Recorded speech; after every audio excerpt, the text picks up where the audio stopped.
અમારી સાથે ધારાસભ્ય ઇમરાનભાઈ ખેડાવાલા પણ અત્યારે જોડાઈ ચૂક્યા છે। ઇમરાનભાઈ, આપની શું પ્રતિક્રિયા? હેલો જી, આપની પ્રતિક્રિયા આ બુલડોઝર સ્ટ્રાઇક પર? નહીં, આજે જે અમદાવાદ મ્યુનિસિપલ કોર્પોરેશન અને અમદાવાદ પોલીસ કમિશનર તરફથી સંયુક્ત રીતે જે મેગા ડિમોલેશન ચાલુ થઈ રહ્યું છે, એની અગાઉથી સંકલન સમિતિની મિટિંગ હોય, કલેક્ટરની મિટિંગ હોય, એવી ત્યાં દરેક ધારાસભ્ય અને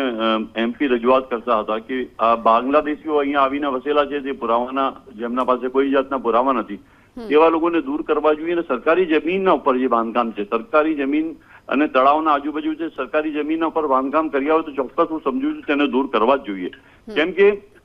જે ગેરકાયદેસર રીતે રહે છે, જેના પાસે કોઈ પુરાવા અને ડોક્યુમેન્ટ્સ નથી, તેવા લોકોને દૂર કરવાની જરૂર હતી અને ત્યારે જે સરકાર કરી રહી છે એ જે પુરાવાના આધારે જેમના પાસે પુરાવા છે એમને કોઈ તકલીફ નથી, પણ જેના પાસે કોઈ પણ જાતના પુરાવા નથી તો ચોક્કસ હું સમજુ તેને ડિપોર્ટ કરવા જોઈએ। અને આ તો સમજો સુરક્ષાનો મામલો છે, ગુજરાતની સુરક્ષાનો મામલો છે, દેશની સુરક્ષાનો મામલો હોય અને ત્યારે આવી કોઈ અને સમજો સરકાર તરફથી કાર્યવાહી થતી હોય તો હું સમજુ છું કે લોકોએ એના અંદર સાથ સહકાર આપવો જોઈએ। જે છે સાચા છે, ગુજરાત જે આપણા ગુજરાતી છે, ગુજરાતના આજુબાજુના લોકો પણ ત્યાં છે અને ઝૂંપડાપટ્ટીમાં રહે છે ત્યાં, એ લોકોને પણ એમના પુરાવા જોઈને એમને વૈકલ્પિક વ્યવસ્થા તો આપવી જ જોઈએ। કેમ કે નામદાર સુપ્રીમ કોર્ટે પણ કીધું છે કે વૈકલ્પિક વ્યવસ્થા આપ્યા વગર તમે ના તોડો, પણ જે સરકારી જમીન છે અને જે બાંગ્લાદેશી છે, જે બાંગ્લાદેશી હોય તો એમને હું સમજુ છું કે સરકારે એવી એટલા સમય સુધી રહેવા કેમ દીધા? અહીંયા ખૂબ ચિંતાનો વિષય છે આપણા માટે।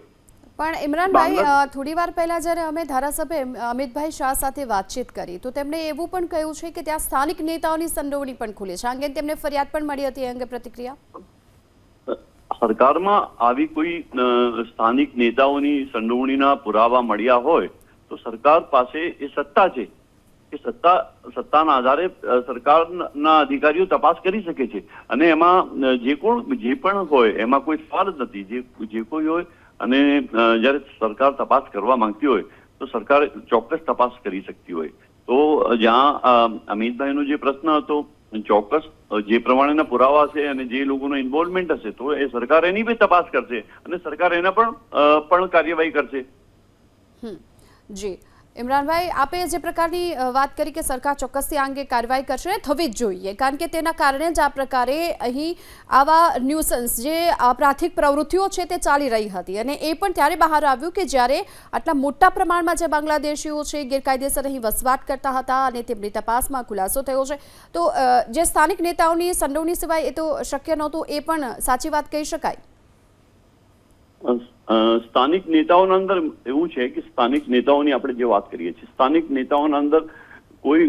રેશન કાર્ડ કે કોઈ આધાર કાર્ડ કે કોઈ ઇલેક્શન કાર્ડ કાઢવા માટે કોઈ ભલામણ કરી શકે છે કે વિસ્તારના અંદર રહે છે, ઓળખાણ તરીકે સર્ટી આપી શકતા હોય છે। બીજું, જે પુરાવા છે સરકારને તપાસવાના હોય છે, આઈડેન્ટિફાય તો સરકારને જ કરવાના હોય છે, સરકારના અધિકારીઓ જ આઈડેન્ટિફાય કરે, સમજો, એ તો બધી સરકારની જવાબદારી હોય છે। આજે કોઈ વ્યક્તિ કોઈ પાસે જાય તો એ ભાઈ ક્યાં રહે છે તો કે આ સાઈડ રહું છું, તો કે શું પુરાવો છે, તો એ આપણા પાસે આધાર કાર્ડ લઈને આવે, ઇલેક્શન કાર્ડ લઈને આવે, તો એ પુરાવાના આધારે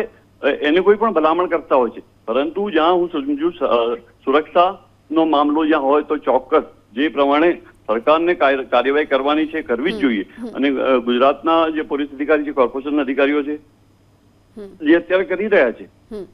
જે સરકારની સૂચનાથી કરી રહ્યા છે, ચોક્કસ એમાં લોકોને સાથ અને સહકાર આપવો જોઈએ। જી, આપ અમારી સાથે જોડાયા, વાતચીત કરી, એ બદલ આપનો આભાર। તો જે ગેરકાયદેસર બાંગ્લાદેશીઓ છે અને તેમને ડિપોર્ટ કરવા જોઈએ, આ વાત ઇમરાનભાઈ ખેડાવાલાએ કરી છે અને ગુજરાતની સુરક્ષાને ધ્યાનમાં લઈ ડિપોર્ટ કરવા જોઈએ તેવી પણ વાત તેમણે કરી છે।